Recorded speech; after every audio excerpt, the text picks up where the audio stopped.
What's up, guys? Welcome back to Desktop Bodybuilding. I'm Xavier Wills, and I'm joined by Brett Wilkin, and today we're joined by Keone Pearson, a man who I've actually been wanting to get on the podcast for a fair while now on the channel, because he's really a guy that doesn't do too many interviews. And Keone, I'm excited to have you on, man. Thank you, bro. I've been running from him since I started competing. Sorry? As I've been running for these interviews ever since I started competing. Yeah. How many interviews have you done now? Because I've seen a couple, but it's mostly been like ones at shows and stuff like that, like 5 minutes before like a contest or whatever. Not many, bro. Usually like when it's like showtime, when like say Ron Harris would hit me up, I'd be like, yo, Ron, you know I'm not gonna do interviews, so stop asking me. So I just let him know straight up. I don't want to talk about anything. Just let me focus on the show. And yeah, so really not many, unless you catch me after a bodybuilding show, bro. That's the most you get out of me. Yeah. So what are you now? 4.5 weeks out? Is it 5.5 weeks? Yeah, out? we're 4.5 weeks out from Tampa Pro. Oh, sweet. Maybe Texas.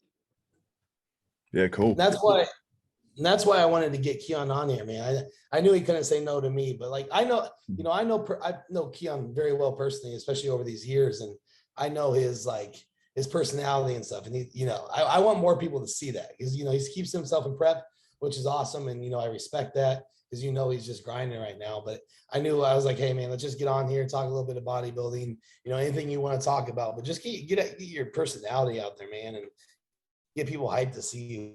Because I know they all are, but let's put a little bit of a voice with the face and the body. So got you on here and I appreciate it. This is episode 2 of the No Name podcast that we're finalizing the name right now, but we're starting it off with a bang here with a great guest and somebody I respect highly, and I think it's going to be a very, very, very good couple months ahead here for Keone. So I wanted to get him on here and talk about anything he wants to, and so we can build some momentum into this big end of the year for Keone, man. Yeah, man, absolutely. Excited. Well, Keone, like Brett said, I don't know a huge amount about you. I know about what you put on social media. Yeah. And we see a little bit, all that sort of stuff, but I want to find out more about I suppose what drives you, what's going on with the prep and all that sort of stuff, all the basic questions. But I sort of want to find out a little bit about, I suppose, like how it all started for you, how bodybuilding started, and I suppose how you got into this sport and who introduced you to it. Oh, dude. I mean, I've been lifting already. I played high school football, shit like that. I tried the college football route. That didn't work. So I always did the whole bodybuilding working out thing, but I didn't get serious till like in 2016, bro. No special story. Just someone was like, you should do a show. The show was probably like 8 weeks away. I dieted myself and got a diet from bodybuilding.com. It was from Lane Norton. And I followed his protocol and his peak week protocol. And that was my, and I fucked around and won the show following his plan for bodybuilding.com. That's what I got into bodybuilding, bro. Nothing special. And, started 2016 and we're still going now, bro. So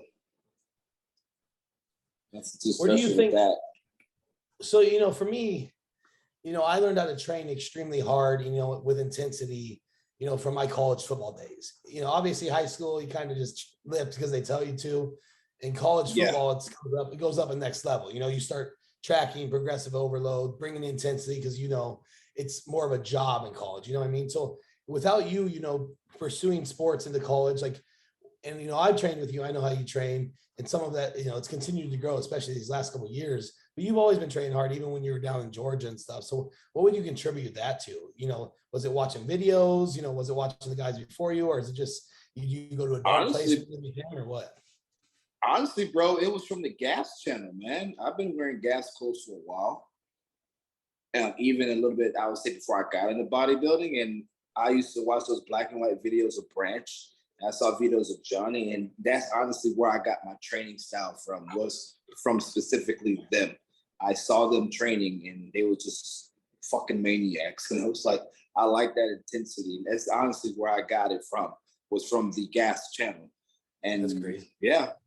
Bro, I mean, when I did my pro debut, and I still didn't know too much about bodybuilding. When I did my pro debut, Flex Willer came up to me. I'm sorry, Flex, if you hear this. I didn't even know who Flex Willer was at the time. Just like one of the I greatest. was so fresh. He came up to me, was like, I want to coach you. I'm like, who's this guy right here? Who's this guy with the flabby arms, man? He was like, this is Flex Willer. I looked him up. I was like, oh shit, that's my favorite physique. Flex Willer's my favorite physique. And but yeah, the whole training intensity came from the gas channel, man. Honestly, bro. And I've been taking it with me ever since, bro. Like I said, me and Brett trained a couple of times, and we definitely killed it a couple of times. And we definitely got to get another one in when he comes back here, or whenever I come to Florida. Now you're living it, bro. Now you're living it. That's awesome. Well, man, like you have that same training intensity and style like a Branch Warren, and obviously Johnny Jackson as well. But you've got that sort of really aesthetic physique, and most people sort of associate not that all out hardcore training with such a aesthetic physique and such a small waist as well. How do you think that you've actually kept your waist so small while still doing all the heavy compounds, or do you think it doesn't really make the waist bigger? I don't think this is a genetic thing, bro, to be honest. Even like when I moved up to 212, a lot of people expected my waist to be a lot bigger than what it is, but it actually feel like it got smaller because everything else is growing. But I think this is a genetic thing. I'm not doing nothing crazy. Even in the off season, bro, I don't push food. Believe it or not, I never really push food a lot. Probably like 4 or 5 meals a max. Something a lot of people don't know about me. So I keep it mindful too, just to keep my waist small. So it's just different little variables like that. So nothing magic. I just be very mindful while I'm growing. I try to make sure I keep that waist small throughout this whole process. Yeah. And I would more so say, in the Xavier, you say that, but like a lot of people say that. They're always like, when you train, you squat a lot, you deadlift a lot, your waist is going to get wider. I don't necessarily think that's true. I think it comes more from the food intake in the off seasons, with the very excessive amount of foods, the insulin intake, the GH intake. And, that's something that Keone doesn't really do. You know what I mean? He's been gifted enough that he's slowly done increments. He was natural even as a classic physique competitor. People don't believe it, but I know he was. It's insane. So it's like he's doing this the right way. It's just you want to start at a very low base and build up over time. Right. He hasn't even gotten into his peak yet. He has, like when it comes to supplementation with the tricks of bodybuilding, he still has many years ahead of him. Yeah, and obviously, as you know, Keone, your proportions are absolutely insane, and it's when you see photos of yourself on your own, do you sort of go, why not Mr. Olympia right now? Because the physique, like when you look at it, it has Mr. Olympia sort of written all over it in the 212s for sure, and it looks like something that could move into the opens as well. Do you see that in yourself and go, okay, well, why haven't I got those placings yet? Or do you sort of realize maybe why you haven't? Oh, I know I need to work on it, and it's the conditioning. And I know that's the main thing for me was the conditioning and just peaking right, bro. But I definitely see a Mr. Olympia in me 100% before I end this whole bodybuilding thing. I definitely see it in me. I just feel like I have a gift of, something that a lot of people don't have. I bring to the table, especially in 212. So I know what needs to be done, and we're going to make sure it happens. Yeah. Can I just ask one more question, Brett, before you get in? But basically, you've been pretty open about saying like when you might want to retire and all that sort of stuff. It's been pretty well publicized. Are you still of the same thought now that you want to retire, early, I guess you'd say? You asking me or Brett? I'm asking you, yeah. Me? Oh, yeah, 100%. I stand by it. I just fairly believe that, it's chapters to things, and this is a chapter in my life. Bodybuilding is a chapter. It's not my full entire life. I'm always lived a lifestyle, but as far as competing, I don't see myself doing it 10 years from now. So I always like to set 5-year goals, and my goal is to be a Mr. Olympia. I want to, and just do one show out the year, and then from that time frame, be able to focus on my outside business while I do that. So yeah, I still plan on retiring early. I still get shit for it. Like if I do questions, people will ask me and stuff like, why are you doing that? That's just a waste of this and that. but it's longevity at the end of the day too, man. You know, I always tell people it's more than life than just competing on stage and doing this, you know. I love it, but you know, I don't see myself pulling the Dexter Jackson. That's what I'm saying. Yeah. Cool to have that perspective, man. Even though out of anyone, he probably could do it the best. Exactly. And I understand why the fans get upset, you know, because they want to see this physique, but it's like flex wheel alike. They're like, no, we don't want to see you only for another 2 years or only another 3 years. They want to see the evolution of Keone Pearson and how far you can go. And it's always the fans that want that. But then you've got the same people saying that, oh, don't push it too late, you know, take care of your health as well. So you got people on both sides. And man, honestly, it's one of those things when people sort of started giving you crap about wanting to retire young. I was like, it's this dude's life. He can do whatever he wants with it. Why should, you know, your own selfish wants of wanting to see this physique on stage overtake your own happiness and what you want to do with your life? It's just, I think the fans don't have that sort of perspective, and you obviously see, you know, stuff outside of bodybuilding in terms of life and all that sort of stuff, which is really, really cool to see, man. So I really respect that. Yeah, that's a good subject to touch on, man. People get mad about the like your decision that's best for you. Like when I sat out the Olympia in 2020 because of depression, I can't tell you how many negative messages I got, how many hate messages. People say I was a waste of genetics. People would kill for this. I was like, you guys just don't get it, huh? No. Like clearly people that haven't had depression before. Clearly, and everybody deals with it different, and it's everybody. It's depression is harder on certain, you know, other people, you know. But it's just crazy, you know, how people look at us when we want to make decisions like that, you know. Yeah. But it's part of it. For sure. Well, man, like I'm someone who's had depression before and anxiety and stuff like that. And it seems like a pretty common thing in the bodybuilding community. And actually, man, when you actually came out and said that, and that was the reason why you're pulling out, I just all of a sudden had an extra level of respect for you. The fact that you were sort of like open enough to actually come out and say it, because when you're actually in it at the time, it's hard to actually open up about it and say it. It's easy to say, you know, I had really bad depression a year ago. Now I'm all good, because you're in that spot where you feel more comfortable and you feel less vulnerable. Yeah. But how hard was it for you to actually come out and say that publicly? Or do you feel like you were sort of forced to come out and say it publicly because you were pulling out of the Olympia?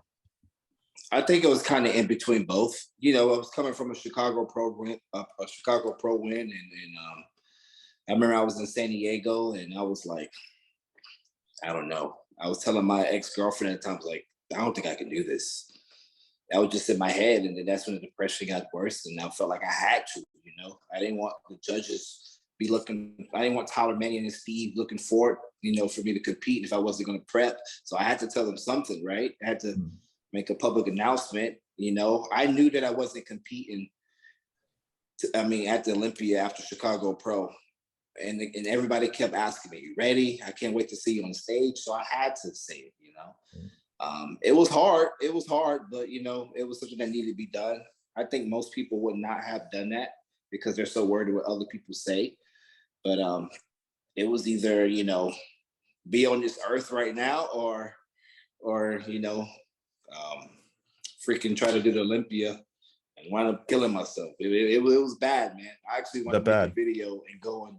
Yeah, I actually want to go in depth about my depression so I can have more people to understand. I mean, I don't have to do this, but I want to, because I know people go through this. And if they can hear me talk about it and be open about it, it'll help them be open about theirs too. So, yeah. Man, I don't think people understand the magnitude of like a prep for, you know, for Olympia and the pressure that, you know, is on Keone or was on Keone. You know, when you're expected to be top 3 your first Olympia or whatever, it's like on top of absolutely killing ourselves day in, day out, and where our full days are just bodybuilding. There's nothing else. You know what I mean? Like right now, especially where he's at right now, it's wake up, cardio, eat, train, eat, bed. You know what I mean? That's all it is. And so like you have to be completely locked in. And if you're not, then and you know you're not gonna be locked in, like you got to make that call. And I you know, me and him have had this discussion in the past. You know, it was a good call because you know you're only gonna cause damage on your mental psyche as well as you can physically hurt yourself too as well, because you're not you're not in it. You're not motivated. Then you're training sloppy because you don't want to be there. Bad things are going to happen. So like he made the right call. And then now it's led to where he is now. And that's kind of what I talk about here is like, how good of a space he is in now. It's been awesome to see. I talk to him weekly, and just this prep has probably been, would you say, probably your best prep you've done? It's my best prep since 2019 Olympia. Classic Physique. Yep. Yeah. And you put yourself in this situation. This is by far the best off season I know you've ever had.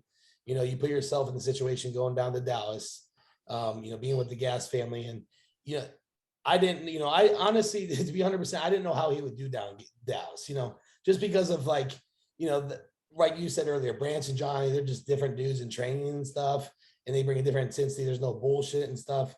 And what made me realize that he was locked all the way fuck in was when I was talking to Branch, this was probably, 5-6 months ago.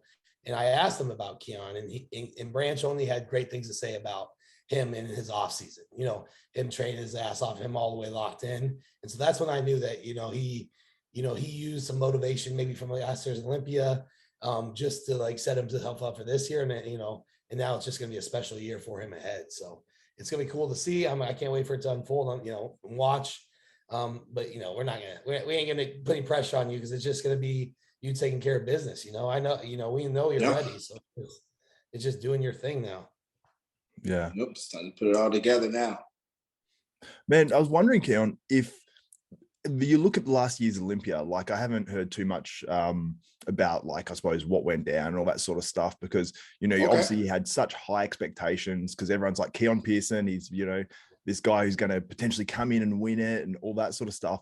Was that, I suppose, was your look a slight reflection of maybe your mental state in terms of maybe some sort of depression, or was it the pressure that got to you? What do you think, I suppose, was responsible for your look at last year's Olympia? Not saying you were awful or anything, but you were just slightly off, which, that's such a close division now.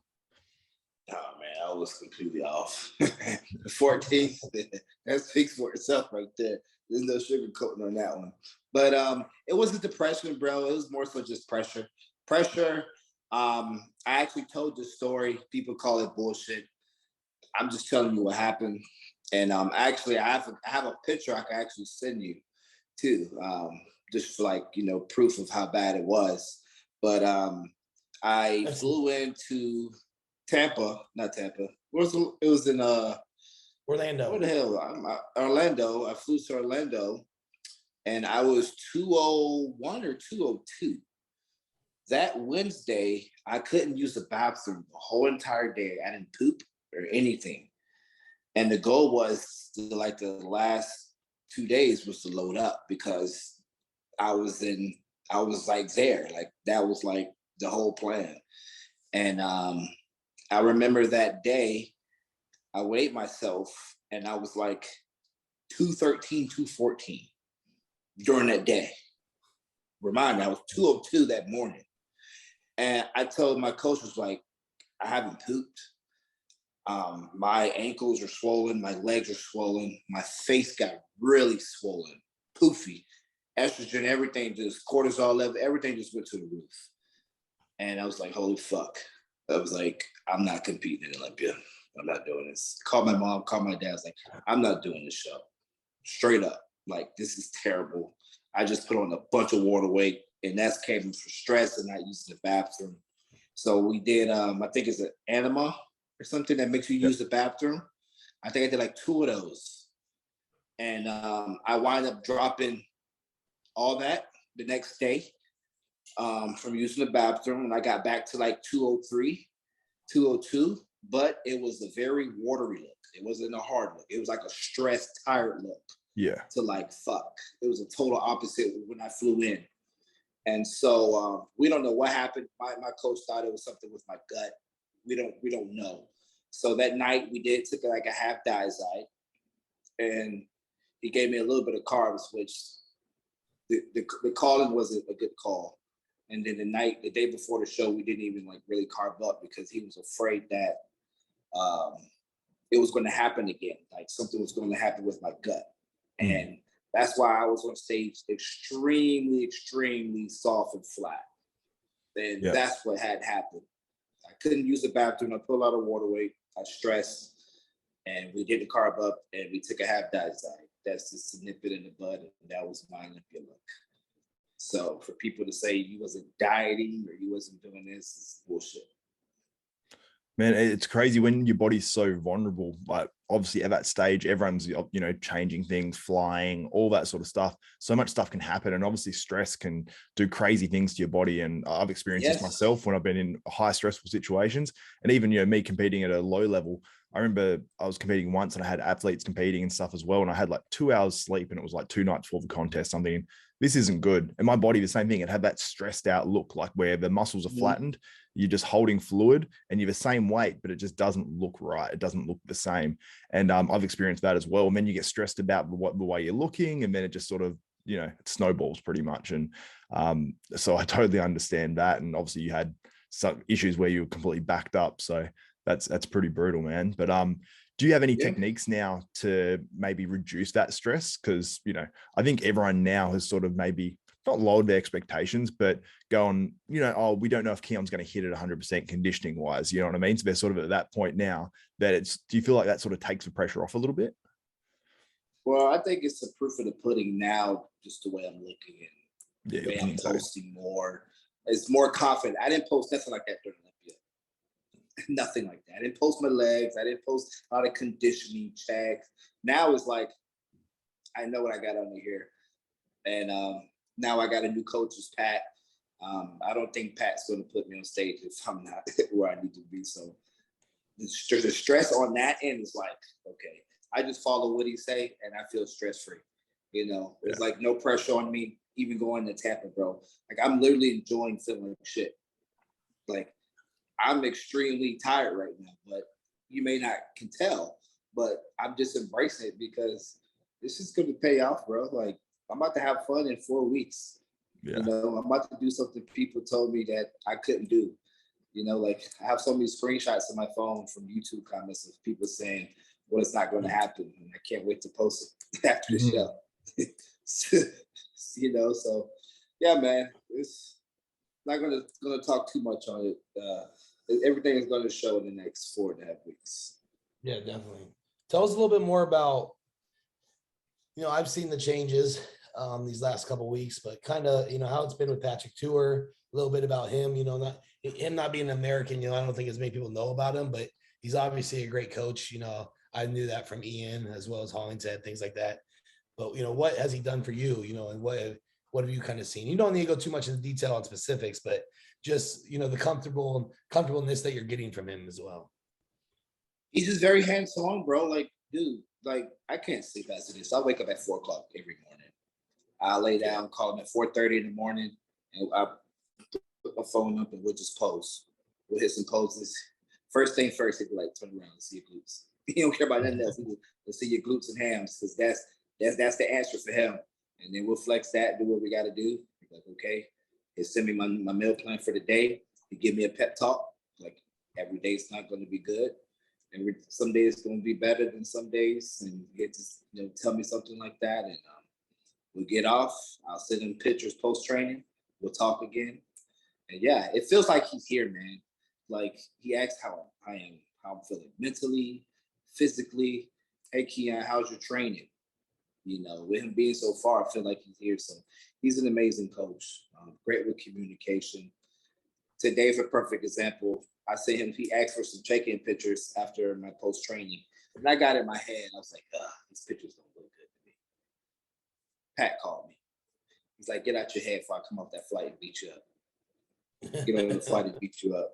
I just started laughing. It was like, so stuff like that, man. He's an amazing guy. So that's really cool. Do you feel like you prefer a coach that's sort of like more hands-on like that, even though he's not here in person, like you said, feels like he's here, but the fact that he's checking in on you, giving you those like little pep talks and keeping your head sort of straight, has that helped you more so having a coach like that rather than a coach that's like, here's your plan, how are you looking, cool, done, you know what I mean?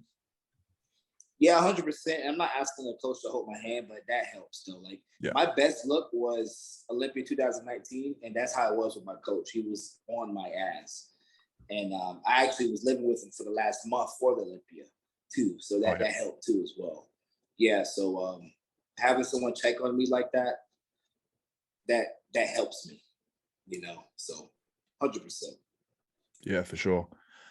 So how much sharper do you think you are this time around than your last contest? Because looking at you, whatever, 4.5 weeks out is what you are now.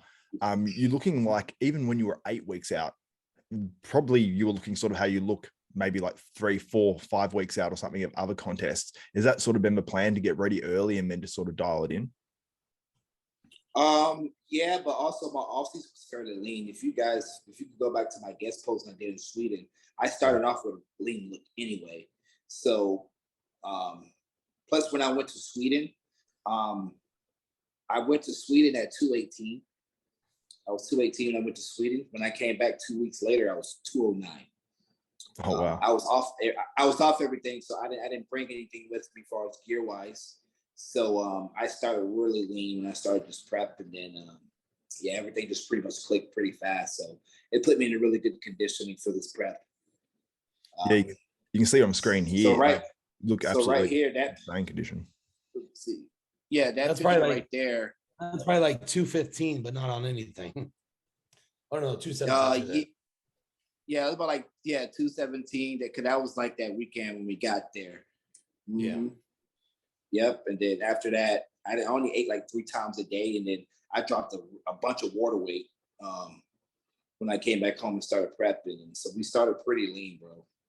Fairly lean. So I think most guys would probably be paranoid going away and doing guest posings, especially if they're like coming off or just come off stuff or whatever, because you know how guys get on huge cycles to go to expos so they don't look small. So like, were you sort of worried about that at all, or do you just know your genetics and you hold on to it? I was, bro. I thought I was flat. Like, I was pumping up backstage. I would ask Martin, like, you look good. Like, Martin, and the guy was like, bro, you look big as shit. I was like, because I was telling you, bro, I was eating like 3 times a day and was not drinking a lot of water. Because when we do stuff like this for gas, we're on the go. Brett can tell you, we're on the go. So it's kind of hard to stay on your nutrition unless you're prepping your food. And I did not do that. So, yeah, man, I think that was probably like on 2 solid, 2.5, maybe 3 solid meals. Wow, man. I know myself, I'm like the classic ectomorph. So if I do something like that, man, I would drop 20, 25 pounds pretty quick, smart, like it would only take me a couple of weeks. Yeah. Yeah. That's insane, man. I'm very jealous of your genetics. So what's the plan, obviously, for this year? Like, you're going to compete in these 2 shows, say you qualify. Is it just straight into the Olympia after that? And then, sort of see what happens and see how high you can place? Yeah, 100%, man. I've been indecisive about the Texas Pro, even though it was a week after, but I really want to see my family. I'm putting all my eggs in one basket for Tampa, honestly. I don't want no plan B, so I just want to focus on winning Tampa. I know as long as I bring my best version, I see myself winning 100%. Just no doubt about it. And I want to see my family. I haven't seen them for like almost a year, and I need to do that before the Olympia prep. That's very important to me. And so we'll see what happens. So Texas is still in the air. We'll see, but my coach told me just focus on Tampa. Don't think about Texas. Just focus on Tampa. But win that and place, of course, place as high as I can at the Olympia. My goal is to be in at least the top 5. 1, 2, 3, 4, 5. I want to be compared up there with those guys. First call outs. That's my goal this year. Sure.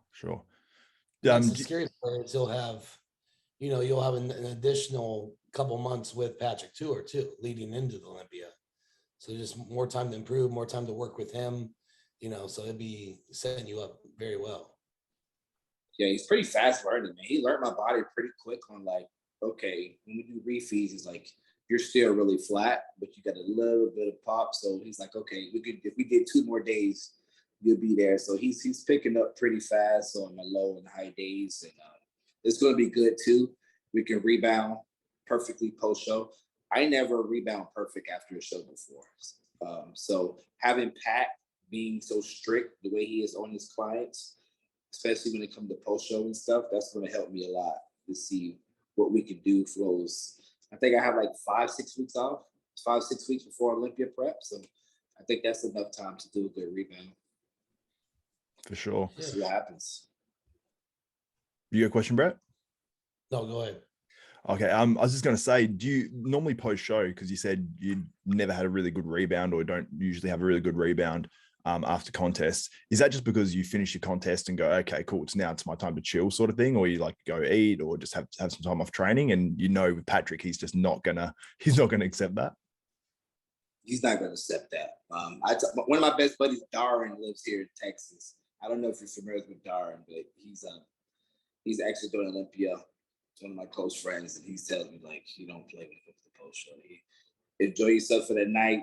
Maybe that next day back on the plan, he's gonna check on you every single day. So it's like it's really no BSing around. So yeah, I need that for post show, 200%. But most times, like last year Olympia, I was so fucked up after the placing. I was like, I'm gonna eat whatever I want. Yeah. I got up to 220 something so fast it didn't make no sense. Funny, man.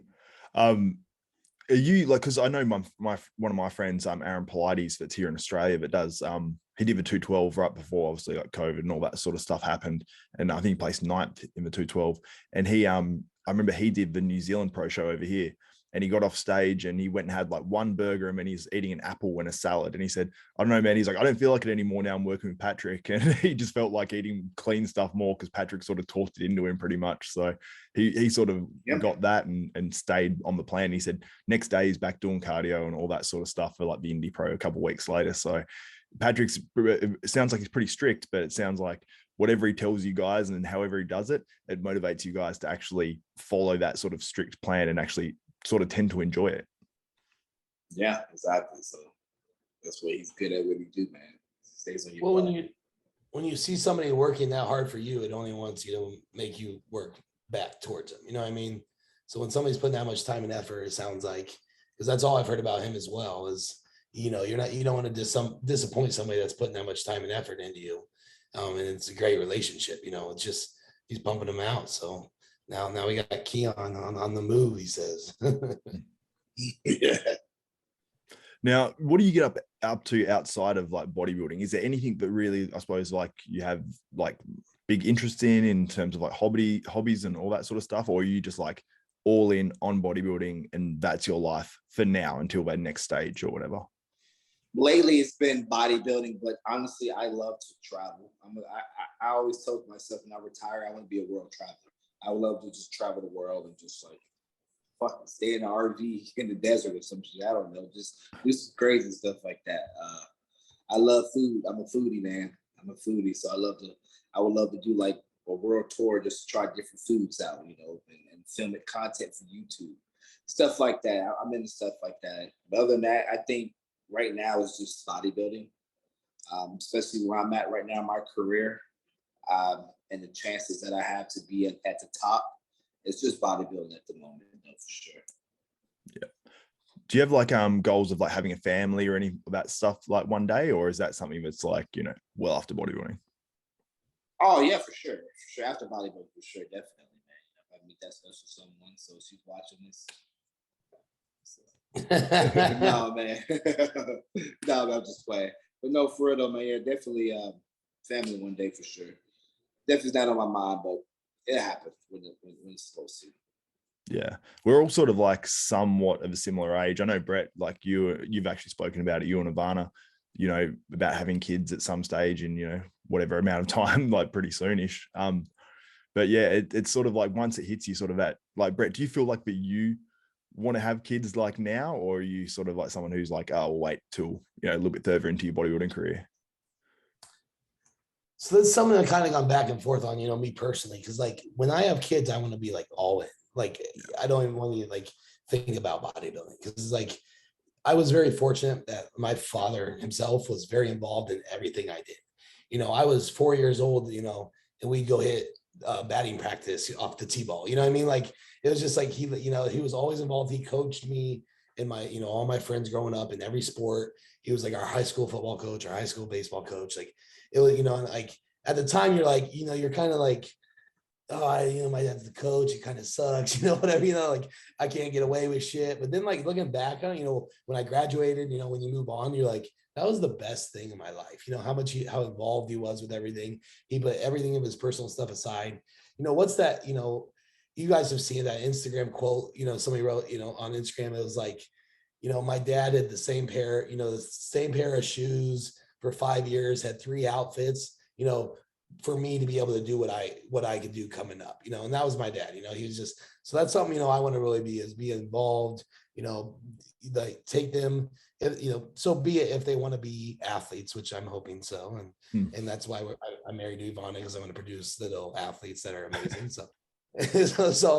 But I want to be very involved with that, raising them the right way, coaching them. And then even, down the road, if they want to do bodybuilding, I want to make sure they're doing it the right way. So it's going to be hard because now I'm also still getting into my prime of bodybuilding. So it's like, I still want to have kids pretty sooner. So, maybe those first years of their age. And then, when I'm in my 40s will be when I'm done with bodybuilding and focused on them. So, Keone's lucky enough. He's still pretty dang young. So he's got, like he said, he knows what he wants to do and take care of business these next couple of years.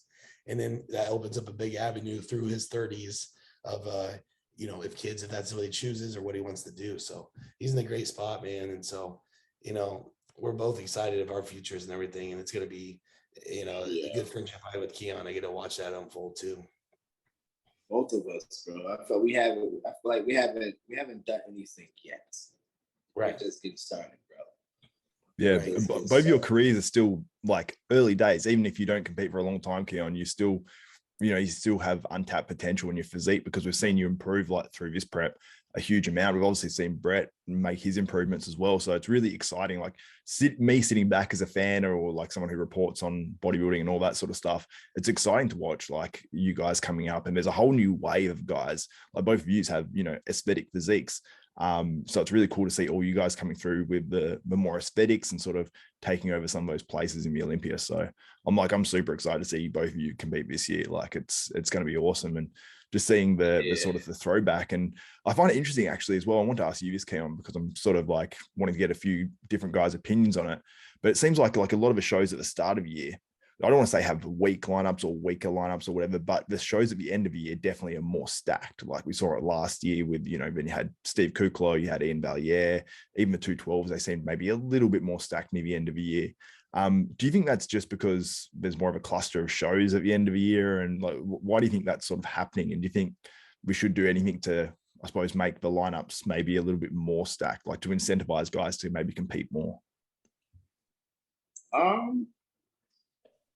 Like even like right now, bro, like with the shows like Tampa, Texas coming up, those are going to be the most stacked shows of the year.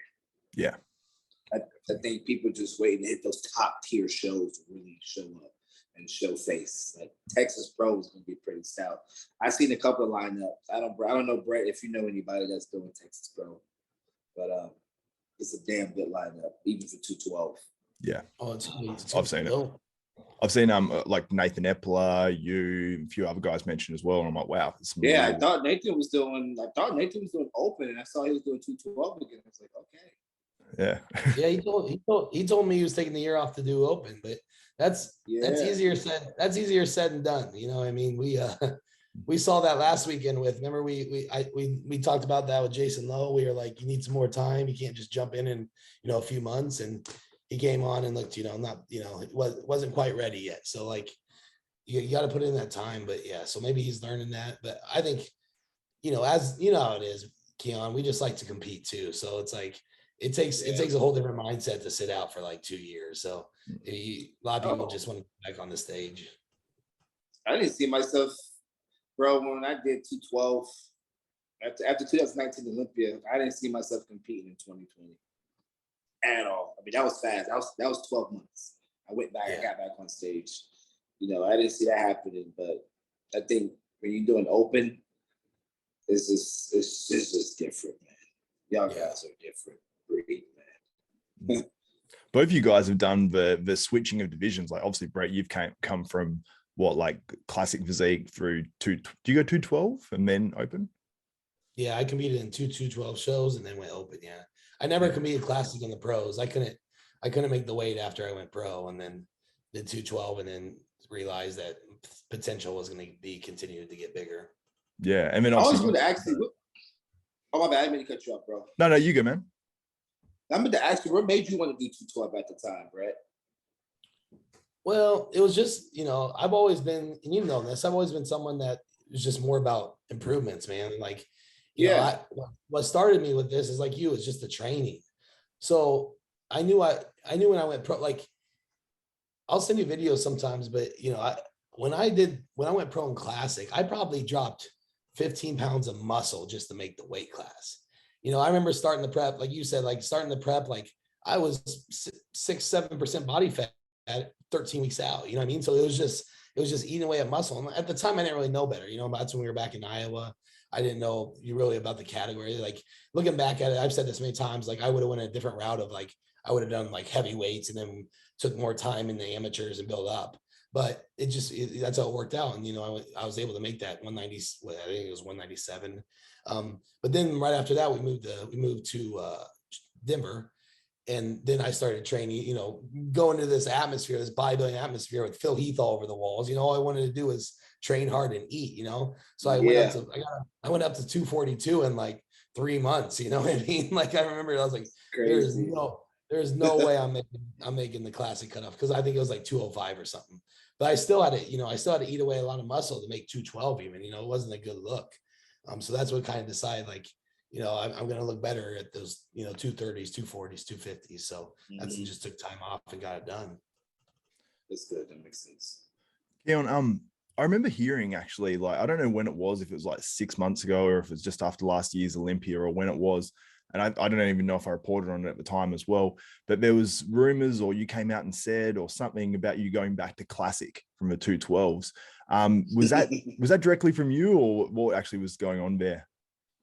No, bro, it was for me. It was my mind. It was just my head going all over the place. I was like, you know what? I'm gonna make a comeback in Classic.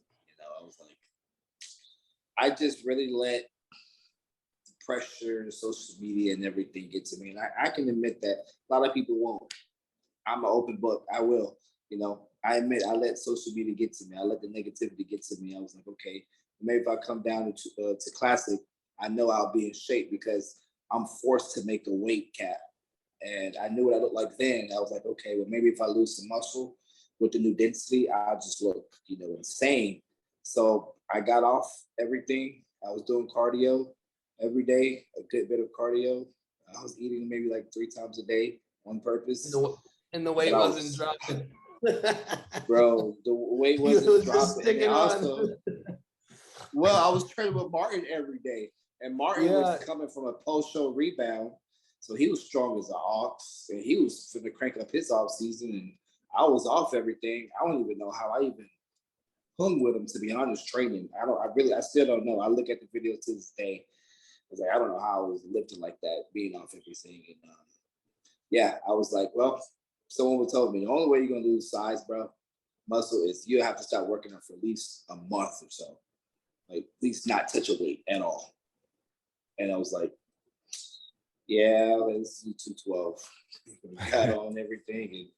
And I mean, even coming from me, I know we never talked about it, but when you announce, I go there, it's just not possible. Like not a month, man. You would have had, it took like 3 to 5 months off of training completely just to lose that hard muscle you put on, just that 10 extra pounds of muscle you put on from the 180 cutoff. It would have, like, you would have been on clean, no gear and cardio all day long and not eating, I mean? So like this was the best decision, because you can still bring, and you realize this too, is you can still bring that Classic look. It just, you have that new muscle that you have to show, and you look better. You'll always look better moving forward with this new muscle. But I'm glad you admitted that. I see where you're coming from though, especially with the, like, if I'm forced to make 180, like I'm gonna be inside out there. But the thing is, what would have happened is I think you would have looked stringy, and you would have been extremely flat. Like, and you would have looked run down. So it's a good thing you're doing this, because I think this is where your full potential is, and now that you got everything, especially mental wise, in check, and like it's all gonna pay off. Yeah, for sure, man. It was more of a mental thing. I went down. It was more of a mental thing when I said the classic. I don't know what I was thinking. I even deleted the post months ago, man. I deleted the post. I was like, why the heck did I post this? I was like, maybe if I delete it, people forget about it. To this day, people still ask me, and people at the gym would be like, there's no way you're doing classic. So, of course. They just see you and be like, nah. Yeah, but yeah, man, no classic. There's one guy obviously coached by Patrick Tuor as well. Florian, he's actually moving from open to classic, which is a huge move. That's like something that obviously Regan Grimes did. He went from open to classic and obviously worked out to an extent. He won the New York Pro and then went on to the Olympia, and I think placed about 10th place, but it wasn't the same look on his physique. Do you think Florian can sort of make that transition? I'll pull up pictures so people can see what he looks like as well at the same time. Yeah. I just want to get your opinion because obviously he's working with Patrick Tuor. Yeah, he's nasty. I was talking to him I actually messaged this guy personally the other day. I was like, dude, your physique is so golden era. It's so sick. But bro. dude, but how far off do you think he is on weight though here? He's Patrick said 10 to 11 pounds. Really? Like I think his legs themselves aren't going to be able to make the weight. Like I saw this and I'm just like, how is he going to do it? You know what I mean? But we'll see, man. Yeah, because those legs are thick. That's for sure. Oh, he's got world-class legs. There we go. Chest, so old school, man. So such an old school Arnold, just like a full-blown Arnold look, in my opinion. Yeah, that's like chest. If he can bring the detail with coming down in muscle, then I think he can do very, very well. And I was ultra impressed. So I was just wanting to get your guys' opinion because he sort of popped up out of nowhere in terms of like coming into classic, because I saw him in the opens and I was actually a big fan of his physique in the open. And I was sort of like, oh, damn, he's coming down to classic. It seems like he'll probably flatten out, all that sort of stuff. But the way he's looking here, and if he's only 10 or 11 pounds off, then I reckon he's going to be pretty damn impressive in the classic. He should have more detail coming down. Yeah. Just sometimes I think the muscle flattens out a little bit. I know obviously when Regan did it, he, dropped however many pounds in the last, couple of days just to make weight because he was actually going to compete, I think, in the open during some of his prep and decided to do classic. So he sort of had that little bit of a washed out look. I wouldn't even say stringy with Regan, but just I think the muscle flattened out so much that it just wasn't pushing up against the skin like it maybe was. And I actually think maybe that might have even happened with you if you went back to classic. Maybe the muscle wouldn't have been pushing against the skin the same way, and maybe you wouldn't have looked as conditioned as you perhaps were, I guess, Yeah, as I did learn afterwards when I made that call, I was like, yeah, I'll basically be over dieting for one. I was trying to, it's kind of like how Blessings, right? When Blessings first came on the scene, you compare his look last year to now. He said that he over dieted, he over cardio, and he looked stringy. His body looked tired on the stage, and he actually did less of that this time. And he was fuller, sharper, and so yeah, for sure. It wouldn't have looked good. It wouldn't have ended good for me if I did classic. Well, it would have took, and that might be the issue with whatever his name is, Florian or whatever, Florian. It's gonna take 3 to 4 days to fill up. You know what I mean? There's just not enough time after making weight for those circumstances. And I don't know as a circumstance. He might be right, but for Keone, it would take multiple days just to fill you back up if you were cutting down to that weight. Yeah, it's funny now because when me and Patrick pose and we do our free feed, he was like, "Oh, you can do a lot more food." He just don't want to push. He just obviously just trying to learn my body and stuff. But right. So with classic, it probably take 2 weeks or a week or something to bring me back to life. Yeah, and I think first time obviously prepping someone as well, for a contest, you'd rather go slightly on the safer route rather than going, okay, let's load you up and then your physique just doesn't respond well to the sort of the more extremes, I guess. Mm-hmm. But yeah, I'm sure as he learns your body even more, it seems like he's learned your body pretty quick because of the way you're looking right now. But as he learns your body more, I'm sure it's just going to get easier and easier. And you sort of get that, I suppose, that continuity and him really knowing your physique and how it peaks at the end as well. So obviously, Brett, I don't know if you actually remember this, but I saw Keone when he actually started his prep, you posted a physique update, Keone, and you said something along the lines of don't expect any more physique updates or something like that. Oh, was that just to take the pressure off you, man? I don't know. Yeah, I guess so. I don't know. But as I started seeing my body transform, I was like, fuck, man, I can't hide this shit. Like I want people to ride the journey with me and see like the transformation I'm about to make. Cause the way I started just prep in my off season was already a different Keone from last year. So I was like, I might as well just show it off. I'm not doing it to be in the spotlight. I do this shit to literally inspire people and let people know like you can look different each time you prep. Like, you know, just Xavier, we all do that shit, man. We're like, you know, this is the last. we're gonna shock the world. They're not gonna see me for 8 weeks. And it's gonna be, and then like shit starts changing. You're like, this is too cool not to show it. You know what I mean? Like, I want people to ride with me and see this shit. So, and you also, I mean, like, you're so locked in. You need, you know, it's also the endorphin rush of having all the, you know, the comments, sharing it, having people involved, things like that. So, you know, I'm actually really glad Keone is doing it this time around because, you know, it's kind of, and it's also a confidence, man. Like I can see it on him. It's a confidence builder. Like, hey, I'm fucking coming. Here I am. You know what I mean? So, you know, a few more questions here, Keone. Like one I really wanted to ask you here is, you know, what's kind of your motivation with this prep and with the rest of this year? You know, is it more so, are you trying to, you know, you said something about YouTube comments earlier. Is it more so to prove the haters wrong, or is it more so like just to prove yourself? You know, you know, prove to yourself that, you know, to show what you truly are now, you know, because that's what, for me personally right now, what I'm working for, you know, what I'm going to prep for is, you know, fuck everybody else. This is a personal, this is, I want to show off the best me. Is that more you, or is it more to just, hey, motherfuckers, like, I know what I can do and this is me, you know, or a combination of both. This is for me, bro. It has a little bit of combination of both, 100% for me, man. But mainly for me. Like I don't know if you go back to one of my pictures, I made a post and I was like, you know, I said something about making daily progress, about like, you know, celebrating like these little new adjustments that I'm seeing every day in my body. I'm doing this for me. Like this is for me, nobody else. But I screenshot those comments afterwards. It may sound petty, but I just wanted to show people that, you know, when people are doubting you, you can prove them wrong too. But like I said, I'm not putting the doubters first. I'm putting myself first because I haven't seen myself at my best yet. So I'm worrying about myself, and then I know everything else is going to fall into play.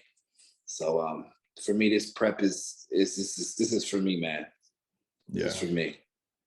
We all like to use that little extra motivation. Just that's for gym time shit where you're like, fuck, I'm tired. Yeah. You're like, all right, I remember those comments. You know what I mean? This is just that little extra push, but it's still, it all comes together and what you're working for, you know? Yep. So, hey, real quick here, I just want to, you know, cover some things because, you know, I know you helped me with some of my clients in regards to posing. So you've been doing a lot of that. So give us a little information there if people are interested in, you know, I know you do some coaching too, but where can they reach out to you, especially for posing? I personally sent some of my clients to him, and a guy just competed a couple weeks ago for Classic Physique and did really, really well. So I appreciate that. And like, where can they reach out to you on that? If you guys need help with coaching, you can. I prefer shooting me a DM. It's be a lot quicker. I don't consider myself a top coach, but I've been in the training field for a while. I've been training clients since 2014. So transforming the body, being honest with you, and keeping you healthy is nothing new for me. So you can email me, just my first and last name at iCloud.com. Or mainly what I love to do also outside of that is posing. You guys know posing is something that I truly enjoy. It's an art of mine. So shoot me a DM for that too. Too many people wait till the last minute to learn how to hit a fucking front double when you're 2 weeks out. You know what I mean? I'm like, it's just little stuff like that. So you guys, you watching this video and you can't pose and you're struggling. And it's even worse when your coach don't push it on you. It's a problem. So start practicing. If you need help, I'm your guy. Hit me up. Yeah, man. It's one of those things. I actually teach posing.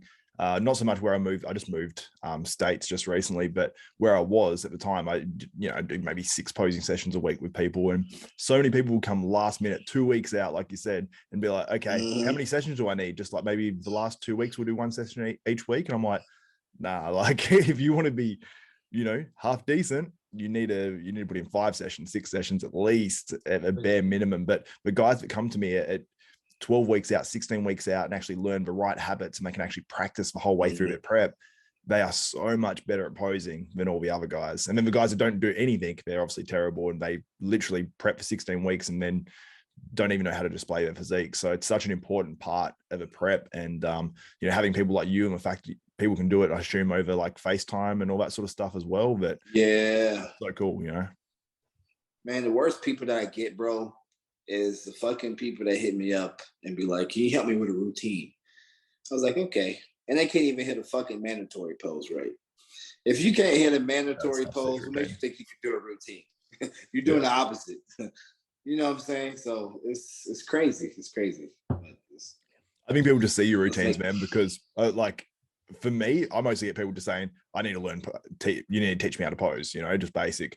But people that, you know, want a routine, they obviously see your posing routines and be like, I want to pose like that dude, you know? So they go, can you do a routine? And then just think they'll learn the posing as they're doing it or something. I don't know, but that's a weird one. Yeah, and believe it or not, I freestyle every routine. I never done a choreographed routine. Everything was freestyle. You serious? Learned that from Flex Wheeler. Oh man, people forget that Flex Wheeler was my posing coach when I first started bodybuilding. Man, that Flex Wheeler 93 routine, crazy. Apparently, steady him left to right.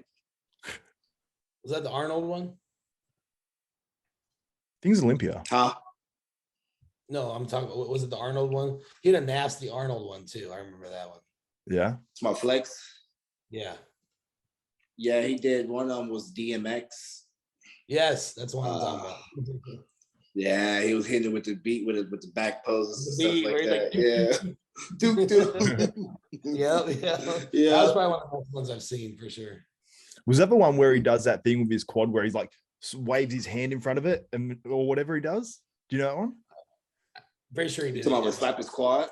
I don't know if he slaps his quad, but he does something, or like where he like dusts something off, you know what I mean? Like in his routine. And it's like, he just does it so smooth. And I think that was a 93 Olympia routine. I actually downloaded it on like LimeWire or Napster or whatever, like downloading thing back in the day. And it would, you know, it's on dial up and it would take like 2 hours to download it. And I just watched that routine over and over and over. And I was just like, that dude looks so insane. I'm just like, no one can be better than that. And then, man, like obviously, Keone, you're like the second coming of Flex Wheeler, pretty much, like the proportions you've got. And like, how does it feel when when people talk about Flex Wheeler, and you know, obviously from the outside looking in, how much of a legend Flex Wheeler is, when people talk about your physique being sort of like Flex Wheeler-esque, or like being like a second coming and all that sort of stuff, how does that feel? Like, do you sometimes sit back and go, holy crap, that's pretty epic, you know, that I've got one of the craziest physiques sort of all time in a way? Yeah.